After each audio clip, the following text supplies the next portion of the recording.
أعوذ بالله السميع العليم من الشيطان اللعين الرجيم. بسم الله الرحمن الرحيم.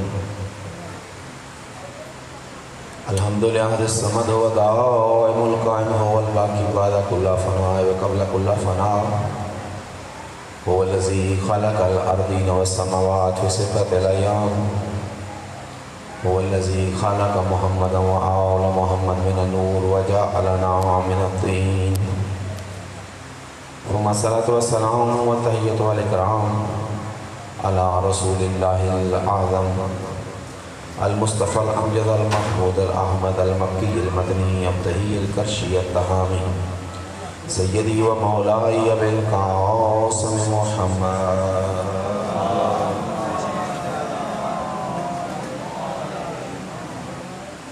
ثم الصلاة والسلام والتحية والإكرام على آله الرسول. هو الذين قال الله سبحانه في شانهم إنما يريد الله ليذهب عنكم الرجس أهل البيت ويطهركم تطهيرا.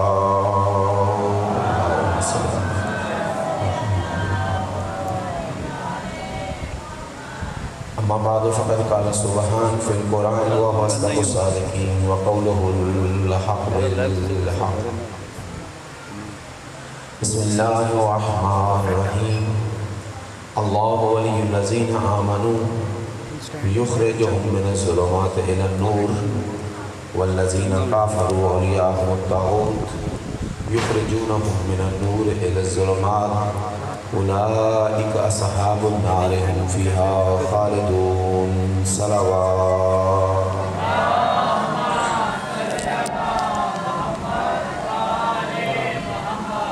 اپنی اپنی زحمات کی قبولیت کے لیے، حاجات کی برابری کے لیے،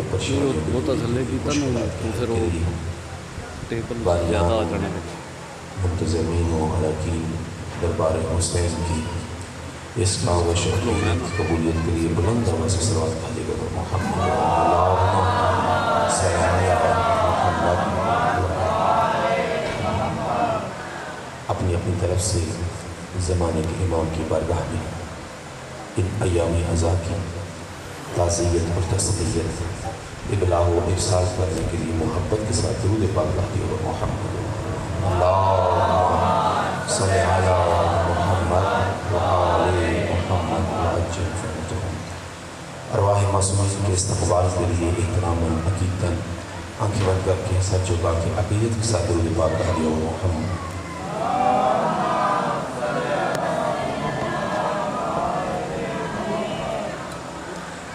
دعائے خالق و مالک ہم سب کا جمع ہونا اپنی بارگاہ میں عظیم عبادت شمار فرمائے. خدا ہمارے اس میں بیٹھنے کو، ہمارے جمع ہونے کو ہم سب کے لیے، ہم سب کے مرومین کے لیے توشہ آخرت قرار فرمائے. خدا بانیان صف حاضر کی تمام زحمات کو قبول فرمائے.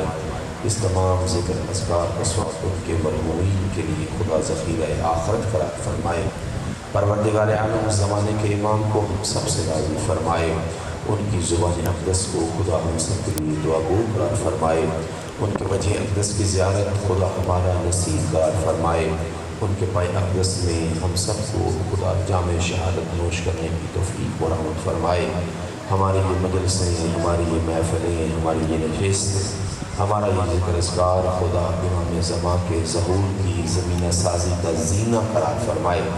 امام علیہ السلام کی خوشنودی کے حصول کے لیے، ان کے دعاؤں کے وصول کے لیے، ان کی زبان اقدس کو اپنے اپنے دعا گو کرانے کے لیے، ان تمام دعاؤں کی قبولیت کے لیے درود پاک بھیجے گا. محمد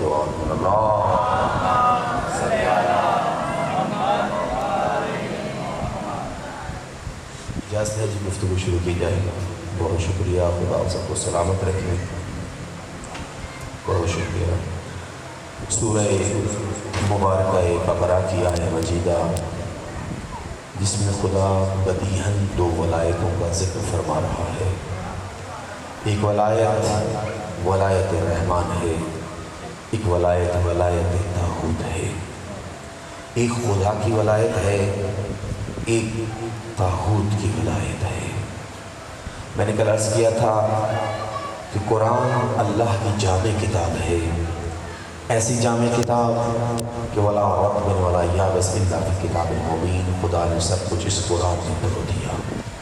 چونکہ یہ جامع کتاب ہے اس لیے اس قرآن میں تکرار نہیں ہے، اس قرآن میں اللہ نے کوئی ایک بات دو دفعہ نہیں کہی، اگر کوئی آیت بھی دوبارہ فرمائی تو اس کا مفہوم اور ہے، اگر کوئی لفظ بھی اللہ نے دو دفعہ استعمال کیا تو اس لفظ کا معنی دوسری منزل پہ کوئی اور ہے۔ وہی اللہ کہ جو اعلان کر رہا ہے کہ اے بشریت کے بندو، اے بشریت کی فردو، اے اللہ کے بندو، اے آدم کی اولاد، تمہارے پاس دو ولایتیں ہیں، ایک خدا کی ولایت ہے، ایک طاغوت کی ولایت ہے۔ تمہیں اختیار ہے کہ جس ولایت کی طرف جانا چاہو چلے جاؤ، مگر یاد رکھنا جو اللہ کی ولایت ہے نا، جو اس کی طرف جاتا ہے اللہ اس کو ظلمتوں سے نور کی طرف لے آتا ہے، اور جو طاغوت کی ولایت کی طرف جاتا ہے طاغوت اسے نور سے اٹھا کے ظلمتوں کے گڑھوں میں پھینک دیتے ہیں۔ بس یہ انسان کی اپنی بصیرت ہے، وہ چاہے تو رحمان کی ولایت کی طرف بڑھے، چاہے تو شیطان کی ولایت کی طرف بڑھے۔ اور شاید کل میں نے یہ عرض کیا تھا، یہ بات درمیان میں رہ گئی کہ ولایت فقط ولایت خدا ہے، توجہ کریے گا، جو ولایت رسول ہے وہ بھی ولایت خدا ہے، جو ولایت علی ہے وہ بھی ولایت خدا ہے۔ اور قرآن کی آیت کی روشنی میں عرض کروں، خدا قرآن میں کہتا ہے انما ولیکم اللہ والرسول والذین آمنوا الذین یقیمون الصلاۃ ویؤتون الزکاۃ وہم راکعون۔ اللہ ولی ہے، رسول ولی ہے، اور وہ صاحب ایمان ولی ہے جو حالت رکوع میں زکوٰۃ دیتا ہے۔ یعنی اللہ ولی ہے، رسول ولی ہے، اور تیرا میرا پیر علی ولی ہے۔ بس جیسا اللہ ولی ہے ویسا ہی رسول ولی ہے، ویسا ہی علی ولی ہے۔ ولایت میں فرق نہیں ہے۔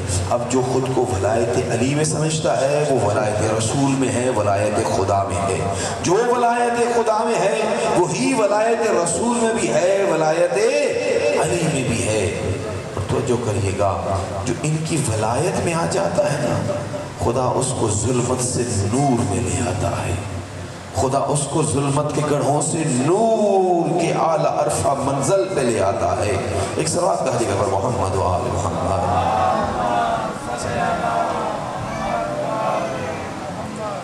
ایسے میں صلوات کا پڑھنا بہت بڑی عبادت ہے، صلوات کو پڑھنا اتنی بڑی عبادت ہے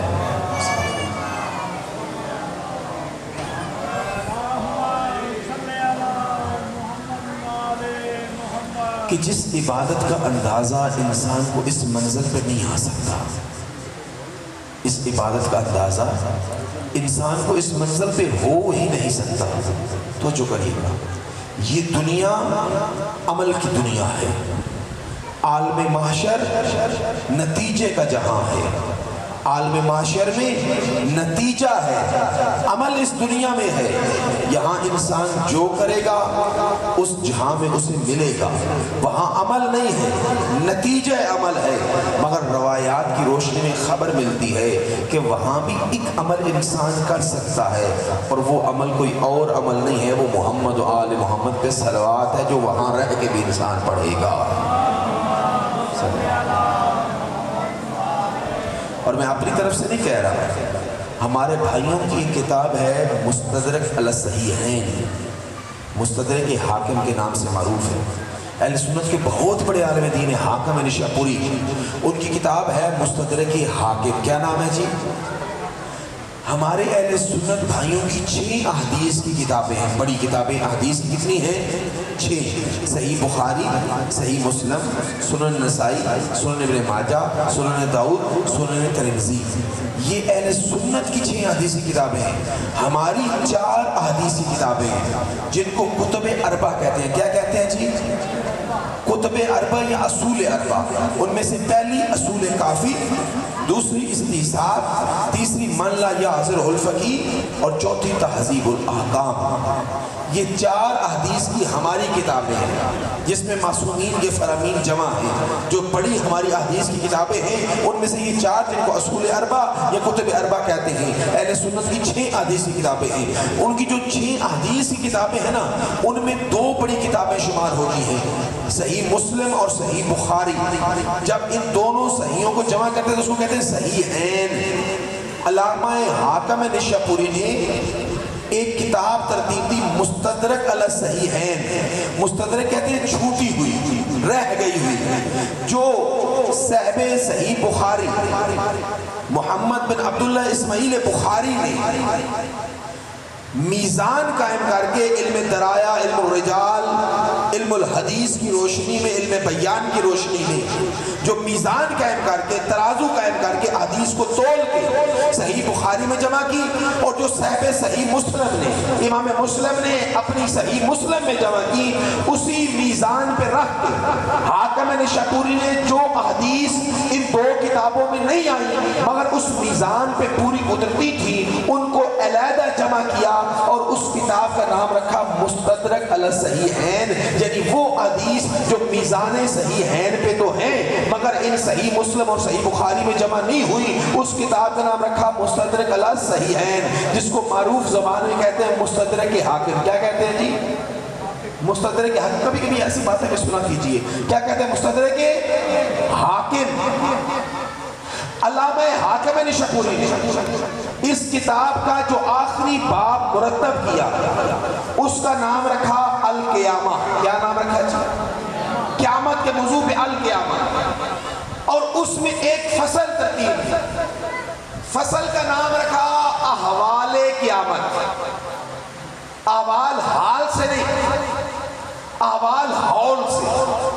ہول کے معنی ہوتے ہیں تکلیف دہ، ہول کے معنی ہوتے ہیں پریشان کن، ہول کے معنی ہوتے ہیں مشکل تر، ہول کے معنی ہوتے ہیں تکلیف دہ، پریشان کن، مشکل تر، پریشان کن۔ تو جو کریے گا ہول کی جمع احوال، یعنی وہ احادیث پیغمبر جو صحیحین میں تو نہیں مگر اس میزان پہ پوری اترتی ہیں، انہوں نے قیامت کے مشکلوں کے بارے میں ساری حدیث اس فصل میں جمع کی ہیں۔ اور تو جو کریے گا اس فصل میں جمع کرنے کے بعد حاکم نشاپوری نے اس فصل میں ایک روایت کو 3 طرق سے لے کے آئے ہیں، حضرت سعید خدری سے، عوف ابن عوف سے، جناب ام المومنین ام سلمہ سلام اللہ علیہا سے۔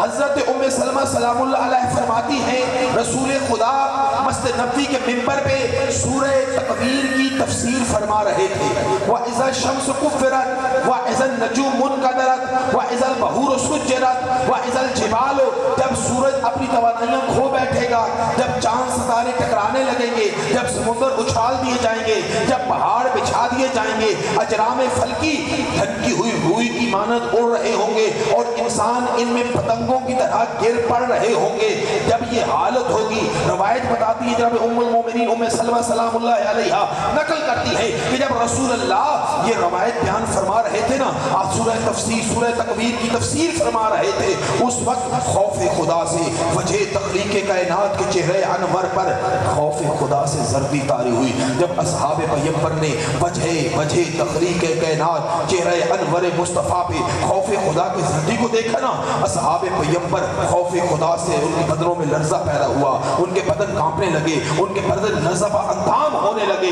جب اصحاب رسول کی یہ حالت بس میں رسالت میں بیٹھے ہوئے سلیمان نے دیکھی نا، سلیمان محضر پیغمبر میں کھڑے ہوئے اور کہا یا رسول اللہ، جب ہو کا عالم ہوگا، عالم معاشر ہوگا، جہنم غراٹا لے گی، روحیں کانپ رہی ہوں گی، آنکھیں پھٹ رہی ہوں گی، چہرے اتر رہے ہوں گے، دل دہل رہے ہوں گے، انسان مشکل میں پڑے ہوں گے، یا رسول اللہ اس لمحے کوئی ایسا عمل ہے کہ انسان وہ عمل ادا کرے، ہر پریشانی دور ہو جائے، مشکل آسان ہو جائے، پھٹی ہوئی آنکھوں میں ٹھنڈک آ جائے، مرجھائے ہوئے چہروں میں مسکراہٹ آ جائے، کانپتے ہوئے دلوں کو سکون مل جائے؟ رسول مسکرائے، کہا ہاں سلیمان، اس لمحے میں بھی اگر کوئی ہم محمد و آل محمد پہ درود بھیجے گا، اللہ ہر مشکل کو آسان کر دے گا۔ ماشاءاللہ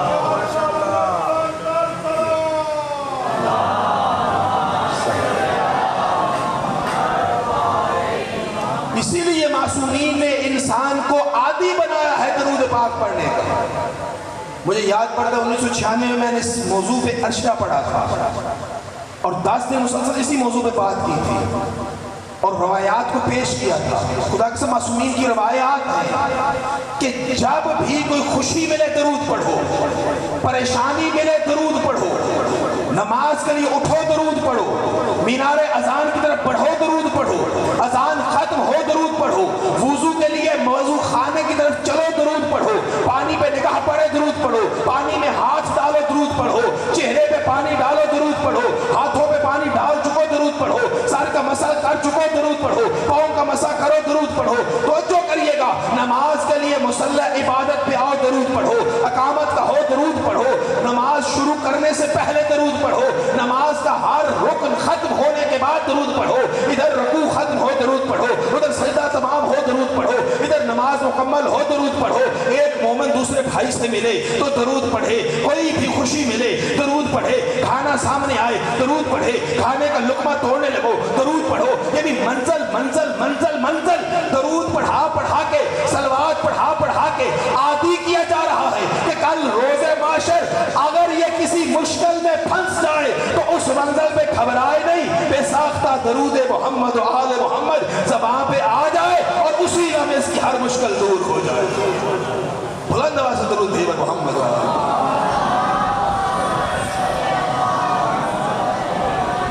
ایسا نہیں پراگندہ آواز کے ساتھ نہیں, محبت و عقیدت کے ساتھ مل کے درود پاک کہا دیو محمد و آل محمد. چلیں ایک روایت اور عرض کرنا چاہوں گا اس ماحول کے عنوان پہ. بیٹا اگر آپ روز زحمت کریں, تھوڑا تھوڑا میرے قریب آ جائیں, ممکن ہے آپ کے لیے اگر تھوڑا تھوڑا زحمت کر لیں, اگر پریشانی نہ ہو آپ دوستوں کو تھوڑا تھوڑا, تاکہ مجلس کا ماحول بن جائے. درود کہا دیو محمد و آل محمد, تاکہ پیچھے سے جو لوگ آئیں وہ پیچھے بیٹھیں, کندھے پھلان کے آگے آئیں, اور زحمت کریں, تھوڑا تھوڑا میرے قریب ہو جائیں. جزاکم اللہ بھائیو, تھوڑا تھوڑا زحمت کرواتے ہو, بہت شکریہ. پھر بھی درود پاک کہا دیو محمد و آل محمد. مہربانی جی, سلامت رہیں,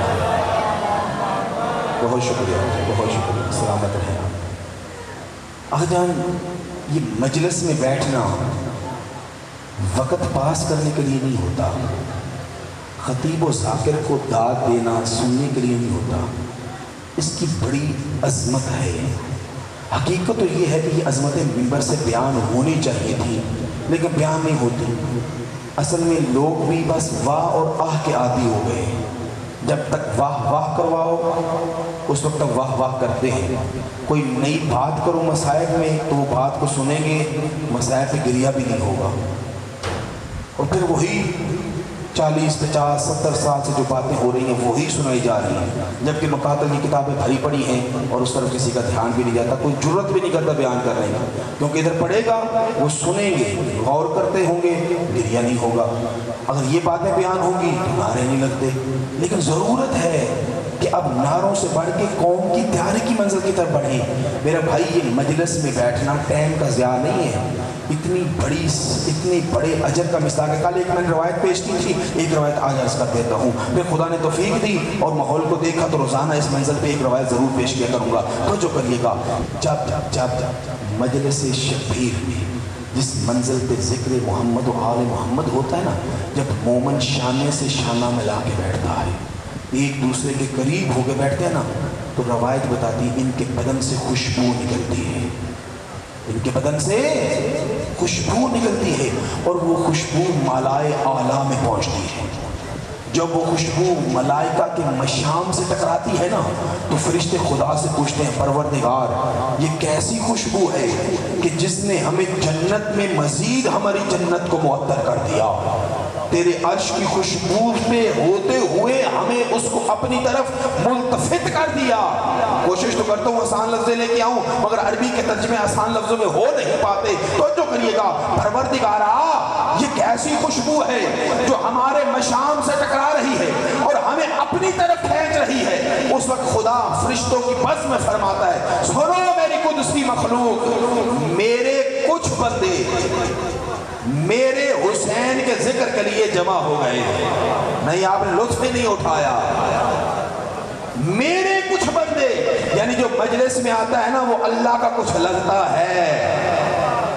میرے کچھ بندے میرے حسین کے ذکر کے لیے جمع ہوئے ہیں, اور یہ زمین پہ بیٹھ کے ذکر حسین کر رہے ہیں, اور یہ خوشبو ان کے بدن سے اٹھ رہی ہے. اس وقت فرشتے خدا کی بارگاہ میں التجا کرتے ہیں، پروردگار اتعذر لنا، اے خدایا کیا ہم سب کو بھی اجازت ہے کہ نحن انزلنا علی الارض، کہ ہم زمین کی طرف نازل ہوں، ومعکم، اور ان کے ساتھ اس سعادت میں شریک ہو جائیں؟ اس وقت خدا فرماتا ہے ہاں میرے فرشتوں، مجھے میری عزت و جلالت کی قسم، فبعزتی و جلالی اتعذر لکم، میں نے تم سب کو، گروہ فرشتوں کو اجازت دی ہے، جاؤ اور جا کے زمین پہ حسین کی مجلس میں تم بھی شریک ہو جاؤ۔ اور روایت بتاتی ہے فرشتے آسمان سے خوشی خوشی نہال نہال بامسرت و شادماں زمین کی طرف آ رہے ہوتے ہیں۔ جب وہ مجلس کی منزل کے در پہ پہنچتے ہیں نا تو اللہ فرماتا ہے اے فرشتوں فاسمعوا کلامی، اسی منزل پہ رک کے میں توحید کی بات کو سنو۔ آواز فرشتوں کہتے ہیں پروردگارا حکم کر، آواز آتی ہے سنو، میں نے تمہیں طلوع قیامت تک اسی منزل پہ معمور کر دیا، اب قیامت تک واپس نہ آؤ، اسی منزل پہ رکے رہو اور اس مجلس میں شریک ہر مومن و مومنہ کے گناہوں کا استغفار کرتے چلے، ہر ایک کے گناہوں کا تم استغفار کرتے۔ میں اکثر کہا کرتا ہوں میں سید ہوں، سیدوں پہ صدقہ حرام ہوتا ہے، صدقے کا نعرہ بھی حرام ہوتا ہے، یہ لانا جتنے دلو لاؤ دونوں ہاتھ چاہ کے نعرہ ہے حیدری۔ بس یہ مجلس شبیر اتنی عظمت کی حامل ہے، اسی لیے اس مجلس شبیر کا ہی شرف ہے کہ جہاں سے سب کچھ ملتا ہے، یہ دسترخوان روحانی حسین ہے۔ توحید اسی منزل سے ملتی ہے، بیان رسالت اسی منزل سے ہوتا ہے، اصحاب کبار کا تذکرہ اسی مجلس میں ہوتا ہے، ہر قرآن کی آیتوں کا ذکر اسی مجلس میں ہوتا ہے، بیان آل محمد اسی مجلس میں بیان ہوتا ہے، دین آل محمد کی شرح اسی مجلس میں ہوتی ہے۔ خدا نے سب کچھ اس مجلس میں جمع کروا دیا ہے، توجہ کریے گا۔ اور شاید کل بھی یہ جملہ کہا ہو، اگر تکرار ہو تو معاف کریے گا، توجہ کرنا، خدا کی قسم یہ مجلس شبیر کی عظمت ہے کہ یہاں بیان توحید ہو، بیان رسالت ہو، بیان قیامت ہو، بیان آخرت ہو، بیان معاد ہو، بیان برزخ ہو، یہاں پہ کچھ بھی بیان ہو جائے اس کا نام بدلتا نہیں، رہتی مجلس حسین ہے، یہ رہتی مجلس حسین ہے۔ اور خدا کی قسم توجہ فرمائیے گا، اس مجلس میں جو چلا آتا ہے نا، جو آ جاتا ہے، اس کے لیے سنیے گا، خدا فرشتوں کو قیامت تک مامور کرتا ہے کہ تم اس کے لیے استغفار کرتے چلے جاؤ، اور یہ مجلس وسیلہ ہے انسان کے گناہوں کی بخشش کا۔ میں نے کل بھی شاید ایک جملہ کہا، پھر موضوع کسی دوسری طرف پلٹ گیا۔ اس مجلس کے دو پر ہیں، دو حصے ہیں، ایک حصے میں فضائل آل محمد بیان ہوتا ہے، ایک حصے میں مصائب آل محمد بیان ہوتا ہے، اور دونوں اس لیے بیان ہوتے ہیں کہ سننے والوں کی گناہوں کی مغفرت کا سامان ہو جائے۔ اور خدا کی قسم میرے محمد نے حکم دیا ہے کہ جب بھی مجلس میں بیٹھو نا، اور مجلس اس کو نہیں کہتے کہ مائک لگا ہو، منبر سجا ہو، مومنین کی کثیر تعداد موجود ہو تو مجلس ہے، نہیں، جہاں بھی دو مومن مل کے بیٹھ جائیں نا اسی منزل کو مجلس کہتے ہیں۔ اور میرے رسول نے کہا، بہت شکریہ بھائی، میرے رسول نے فرمایا کہ جب بھی بیٹھو، جہاں بھی بیٹھو، اگر دو مل کے بیٹھے ہو تو کرنا کیا ہے، تذکرہ جو بھی کرو، ذکر تم جو بھی کرو، مگر یاد رکھو میں محمد تمہیں ایک نصیحت کرتا ہوں۔ یا رسول اللہ کیا نصیحت ہے؟ فرماتے زینوا مجالسکم بذکر علی ابن ابی طالب، اپنی مجلسوں کو زینت دینا میرے بھائی علی کے ذکر کے ساتھ، یعنی اس مجلس کو فقط نہیں کہا، جب بھی دو بیٹھو علی علی کرتے دکھائی دینا۔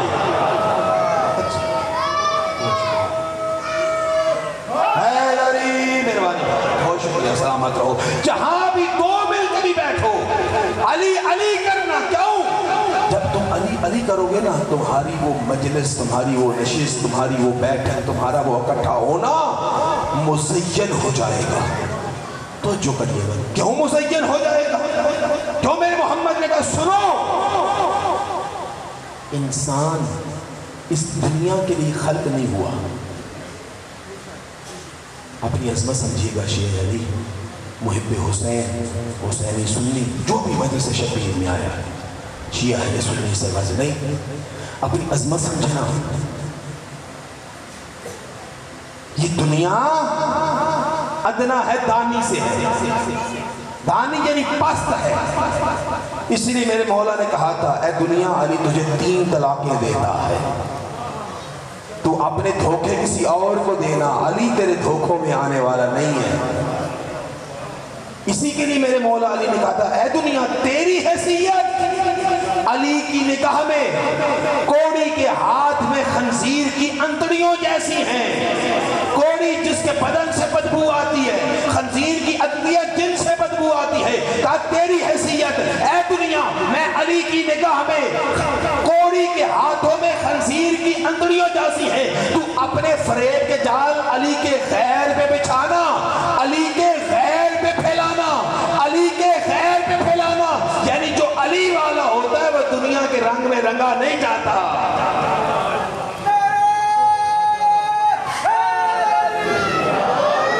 اچھا کیوں فرمایا کہ زینت دینا؟ اس لیے کہ مصطفیٰ چاہتے ہیں کہ یہ منزل دنیا میں رہ کر انسان، چونکہ اس دنیا کے لیے خلق نہیں ہوا، جب خلق ہوا تو اللہ نے پہلے جنت میں بھیجا، پھر جنت سے زمین پہ اتارا، ایک خاص وقت کے لیے بھیجا دنیا میں، اور اس کے بعد دوبارہ پلٹ کے دنیا سے جائے گا۔ اسی لیے یہ جو کچھ بھی کھاتا ہے نا، پہلے اس کی حالت کو بدلتا ہے پھر کھا پاتا ہے۔ گل نہیں سمجھ آتی کوئی؟ جو کچھ بھی، بات لمبی ہو جائے گی، میں اس تفصیل میں نہیں جانا چاہتا۔ یعنی انسان کیا کھاتا ہے؟ گندم کھاتا ہے، گندم کھا لیتا ہے؟ نہیں، گندم کو پہلے پیستا ہے، پھر اس میں پانی ملا کے اس کا آٹا بناتا ہے، پھر آٹا بنا کے پھر اس کو آگ پہ پکاتا ہے، پھر کھاتا ہے۔ ایسے ہی سبزیاں، ایسے ہی چاول، ایسے ہی دیگر اجناس، دیگر چیزیں، یعنی چونکہ انسان اس دنیا کے لیے نہیں ہے نا، اس دنیا میں عارضی طور پہ آیا ہے، کچھ عرصے کے لیے آیا ہے، تھوڑی دیر کے لیے آیا ہے، اور آگے پھر پلٹ کے جانا ہے، اور پلٹ کے اس کو چاہیے کہ یہ جنت میں جائے، اور خدا یہی چاہتا ہے کہ جنت سے آیا ہے، یہ پلٹ کے جنت میں جائے، یہ جہنم کی طرف نہ جائے، یہ جنت کی طرف جائے، یہ جنت کی طرف جائے۔ اسی لیے اپنے ولایت کے قلعے میں بند رکھنا چاہتا ہے، اور چاہتا ہے میرے ولایت کے قلعے میں آ گیا، میرے علی کی ولایت کے قلعے میں آ گیا، اب جنت میں جائے، جہنم کی طرف نہ جائے، اب جنت میں جائے، جہنم کی طرف نہ جائے۔ اسی لیے پروردگار عالم نے اپنے محمد سے کہلا دیا سنو تم جنت کے رہ کے آئے ہو نا، اس لیے تم جنت کے ذکر کے شہدائی ہو، جنت کے ذکر سے مانوس ہو۔ اور خدا کی قسم میرا محمد فرماتے ہیں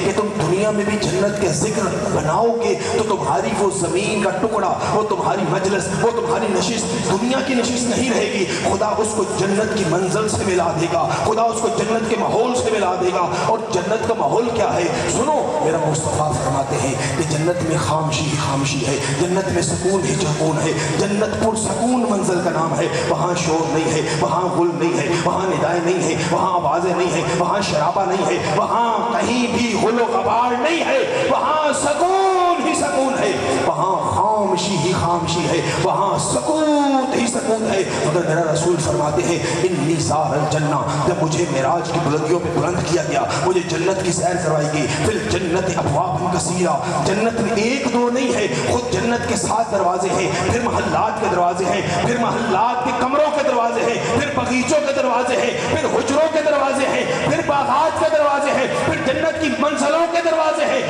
فیہا ابوابا کثیرہ، جنت میں کئی دروازے ہیں، وعلیہا دکۃ، اور ہر دروازے میں ایک قدر مشترک ہے، ایک خاصیت سارے دروازوں میں ملتی ہے، کیا کہ ہر دروازے پہ زنجیر دار ہے۔ میرا محمد فرماتے ہیں اذا دکت دکن وزنت وحنت قالت یا علی یا علی یا علی یا علی، جب دروازہ کھلتا ہے زنجیر دار ہلنے لگتی ہے، ادھر سے غلمان آتا ہے، ادھر دروازے میں حرکت پیدا ہوتی ہے، دروازہ کھلتا ہے زنجیر دار ہلنے لگتی ہے، ادھر سے حور آتی ہے، ادھر سے دروازہ کھلتا ہے زنجیر دار ہلنے لگتی ہے۔ اور میرا محمد کہتا ہے جب زنجیر دار ہلتی ہے نا، اس کے ہلنے سے چھن چھن کی آواز نہیں آتی، ایک ہی صدا آتی ہے اذا زنت وحنت وقالت یا علی یا علی یا علی، وہاں چھن چھن کی صدا نہیں ہے، جنت میں ایک ہی آواز ہے، وہ ہے یا علی یا علی۔ نہیں ہے یا علی کہنا معمولی نہیں اجر رکھتا ہے۔ اللہ نے بعض کاموں میں بڑے بڑے اجر رکھے ہیں۔ مثلا 18 ذی الحج کو کوئی ایک مومن کسی ایک مومن کو کھانا کھلائے نا، اس کا ثواب ہے 1.25 لاکھ انبیاء کو کھانا کھلانے کا۔ کام چھوٹا سا ہے، اجر بڑا ہے۔ کوئی انسان قبر شبیر کی زیارت کو جائے، خدا 70 حج اور عمرہ مقبولہ کا ثواب دیتا ہے۔ عمل ایک ہے، اجر بڑا ہے، تو جو کریے گا۔ اسی طرح علی کہنا ایک عمل ہے، یا علی کہنا وقت تھوڑا لگتا ہے مگر اجر بڑا ملتا ہے۔ اب ہو سکتا ہے کوئی اعتراض کرے میں پہلے دلیل دے دوں۔ انسان 2 رکعت نماز پڑھے تو ثواب کتنا ملنا چاہیے؟ اذان ہو رہی ہے۔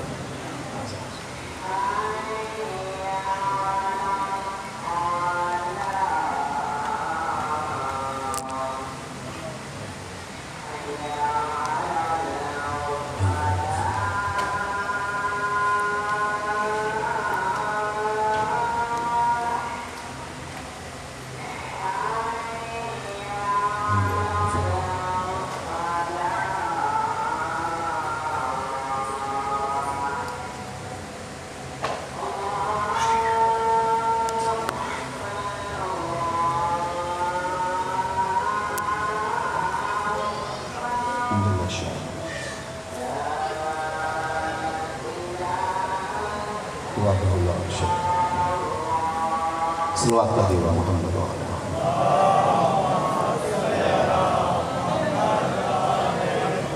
میں نے کوئی تقریباً 10 منٹ لگا کے صلوات کی عظمت بیان کی تھی، جب بھی آواز آئے چھلکتی ہوئی آواز ہے، بلند آواز سے آواز ہے محمد اللہ۔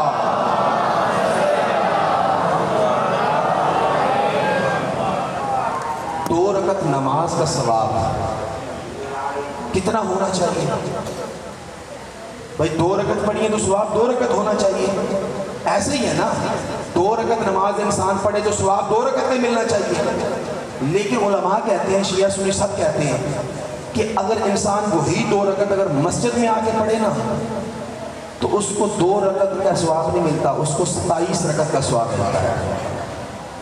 وہی نماز انسان با جماعت ادا کرے تو ثواب اور بڑھ جاتا ہے۔ پھر ایک منزل ایسی آتی ہے کہ جب ایک پیش امام ہو، 10 نمازی پیچھے کھڑے ہوں تو ہر ایک کو اتنا ثواب ملتا ہے کہ سارے فرشتے جمع بھی ہو جائیں نا، ہر ایک کی نماز کا اجر کا حساب نہیں کر سکتے۔ یعنی نماز تو وہی 2 رکعت تھی، ادھر 10 بندے جماعت میں شامل ہوئے، ادھر ثواب اتنا ہو گیا کہ سارے فرشتے مل کے اس ثواب کا اندازہ نہیں کر سکتے۔ یعنی عمل جس انداز سے ہو، عمل میں اس انداز سے اللہ اجر دیتا ہے۔ وہی نماز جو 27 رکعت محلے کی مسجد میں دے رہی تھی، وہی نماز خانہ کعبہ میں جا کے پڑھو تو 1 لاکھ رکعت کا ثواب ملتا ہے۔ تھی 2 رکعتیں لیکن منزل بدلی، اجر بدل گیا۔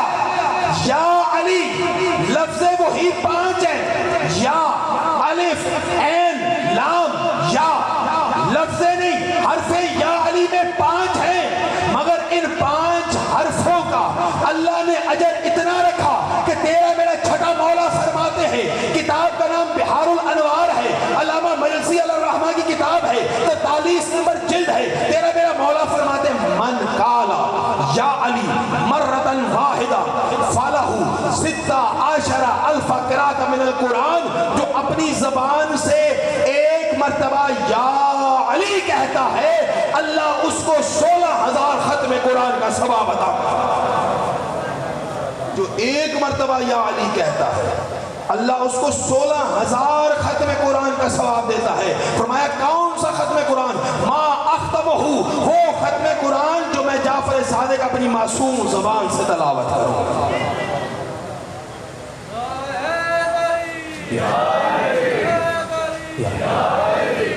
ایک مرتبہ یا علی کہنے کا اتنا اجر ہے۔ لیکن اگلی لفظ مقرن بحق ہی، علی کے حق کا اقرار کرتے ہوئے، حق کو پہچانتے ہوئے، حق کی معرفت رکھتے ہوئے کہ علی کا ہم پہ حق کیا ہے، جو علی کے حق کی رعایت کر کے یا علی کہتا ہے، خدا اس کو ایک لفظ کہنے پہ 16,000 ختم قرآن کا ثواب دیتا ہے، 16,000 ختم قرآن کا ثواب۔ توجہ کریے گا، معمولی نہیں ہے۔ کیوں؟ اس لیے علی علی کہنا آسان نہیں ہے۔ علی علی ہر زبان پہ آ ہی نہیں سکتا، علی علی ہر کوئی کر ہی نہیں سکتا۔ علی علی کہنے کے لیے دل میں علی کا ہونا ضروری ہے، اور علی ہر دل میں آتا نہیں، علی اسی دل میں آتا ہے کہ جس کی روح پاک ہوتی ہے، اور اللہ پاک روح اسی کے بدن میں بھیجتا ہے جس کی ماں امانت دار ہوتی ہے۔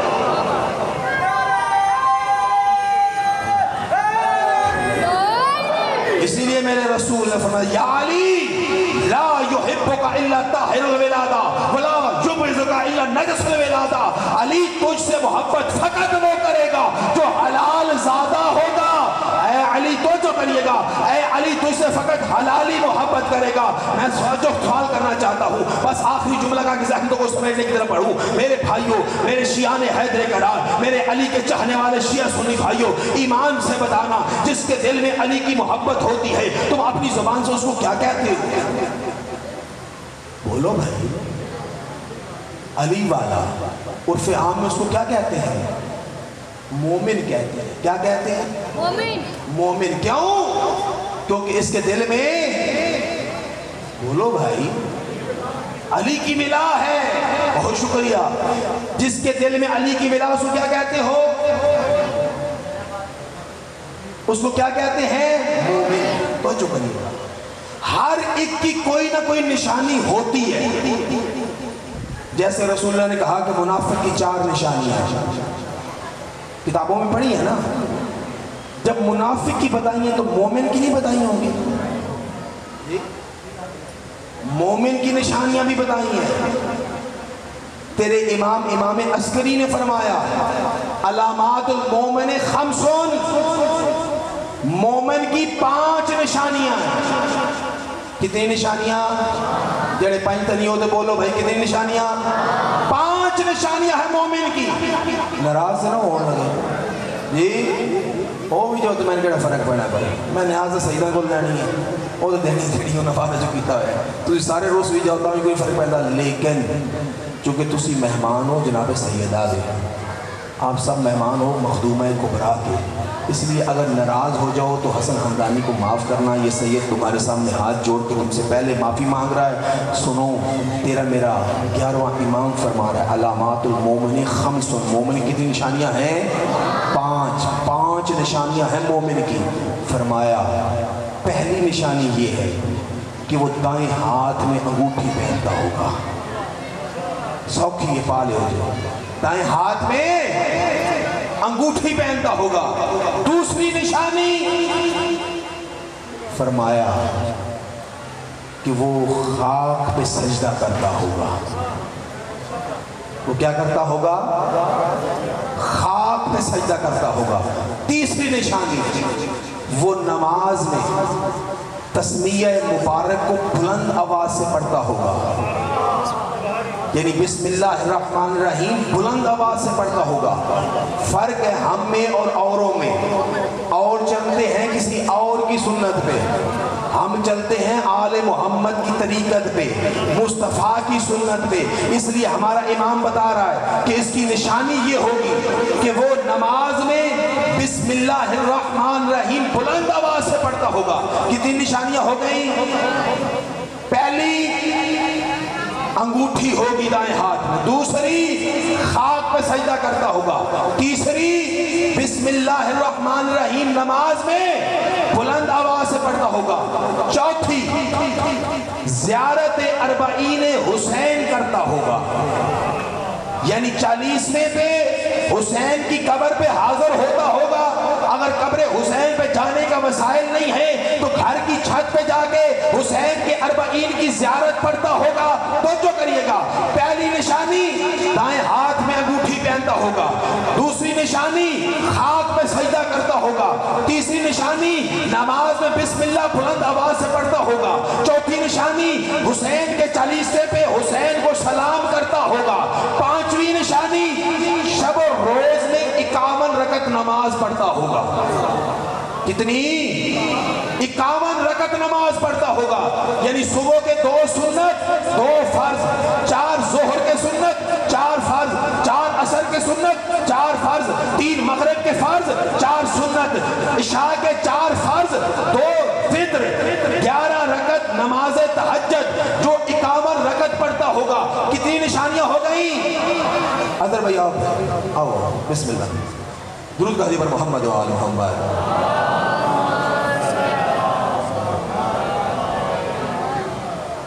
آؤ جی بسم اللہ. جی مولا دے ذاکر ہو، مولا تھوڑے جزائے خیر دے وے.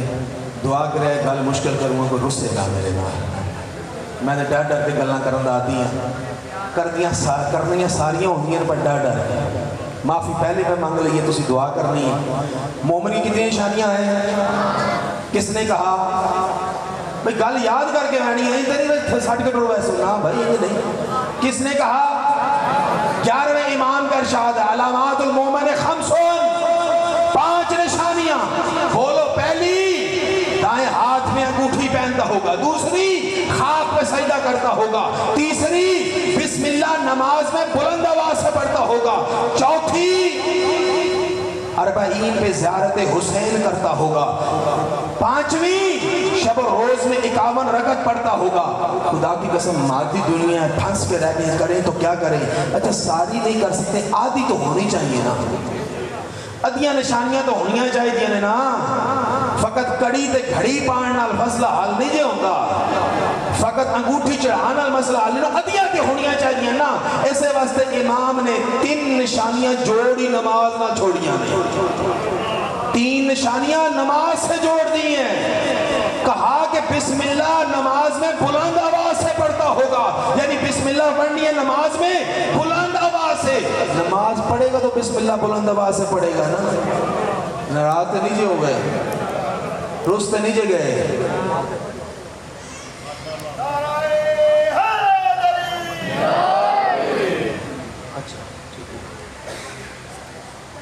کیا عرض کر رہا تھا؟ 5 نشانیاں. نماز پڑھے گا تو بسم اللہ بلند آواز سے پڑھے گا. کبھی نماز کے نیڑے گیا ہوگا تو خاک کربلا پہ سجدہ کرے گا.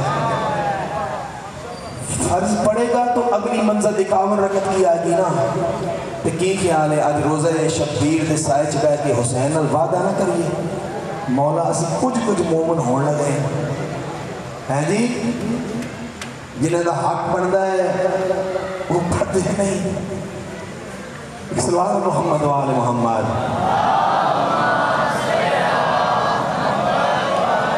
بس میرے بھائیوں بات لمبی نہ ہو جائے، نماز پڑھا کرو. اگر نماز نہیں پڑھ سکتے نا لو ناراض نہ ہونا، سچی بات کرنے جا رہا ہوں. اگر نماز نہیں پڑھ سکتے تو مجلس شبیر میں نہ آیا کرو. نماز نہیں پڑھ سکتے تو ماتم شبیر میں نہ کھڑے ہوا کرو. الحمدللہ میرے لیے اعزاز ہے، میں خود ماتمی ہوں. الحمدللہ سب سے بڑا اعزاز یہی ہے کہ ماتم شبیر کرتا ہوں. عرصہ دراز تک زنجیر زنی بھی کرتا رہا ہوں. توجہ کریے گا، خود مجلسوں کا بانی ہوں، عشروں کا بانی ہوں، مسجدوں کا متولی ہوں. خود الحمدللہ مولانا سعادت بھی ہے، لسنس بھی ہے، سب کو توجہ کرنا، عزتار ہونا، ان سب میں میرے لیے بڑا اعزاز ہے. لیکن یاد رکھنا اگر نماز نہیں پڑھتے تو صف ماتم میں نہ آیا کر، مجلس شبیر میں نہ آیا کر. اس لیے کہہ رہا ہوں سنو، قرآن میں اللہ کہتا ہے اقیم الصلاۃ. ہمیں کل سارے نہ آئے ہو جائے، اب تو حضر آوے پھر سارے آ جائے ہو جائے، لیکن سن کے جانا پڑا ہے جملہ. سنو قرآن میں خدا کہتا ہے اقیم الصلاۃ ولا تکونوا من المشرکین. نماز پڑھا کرو، مشرک نہ بنو. یعنی جو نماز نہیں پڑھتا قرآن کی نگاہ میں وہ کیا ہے؟ قرآن اسے مشرک کہہ رہا ہے، میں نہیں. میری کیا اوقات کیا مجال کہ میں حسین کے عزاداروں کو، سہارا کے مہمانوں کو مشرک کی طرف نسبت دوں. نہ، آپ تو سارے ماشاءاللہ نمازی ہو. فرمایا اقیم الصلاۃ ولا تکونوا من المشرکین. نماز پڑھا کرو، مشرک نہ بنو. اور قرآن کہتا ہے انما المشرکون نجس. جو مشرک ہوتا ہے وہ نجس ہوتا ہے. یہ ذکر پاکوں اگر پچھلی رہ گئی تو مولا جانے خدا جانے اگلا وعدہ کرو کہ کبھی نماز نہ چھوڑو گے. اگر وعدہ ہے تو ہاتھوں کو اٹھا کے اس پیاسے کی پیاس کو یاد کر کے جو تپتے صحرا میں اکیلا رہ گیا تھا, جس کا اکبر مارا گیا, جس کے قاسم کے ٹکڑے ہو گئے, جس کے عباس کے بازو کٹ گئے, جس کا عسکر تیر کھا کے سو گیا, مگر پھر بھی کہتا تھا حل من ناصر ینصرنا, اے کوئی حسین کی مدد کرنے والا. ان کمینوں سے حسین نہیں کہہ رہا تھا, تم سے کہہ رہا تھا کہ آؤ میرے نانا کے دین کی مدد کے لیے میدان میں اتر پڑنا.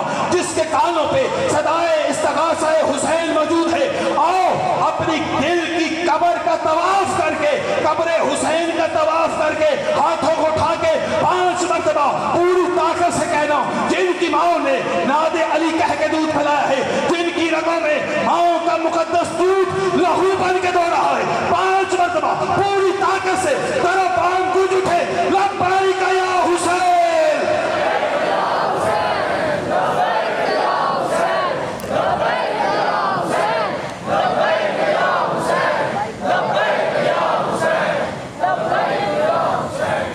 بس میرے بھائیوں,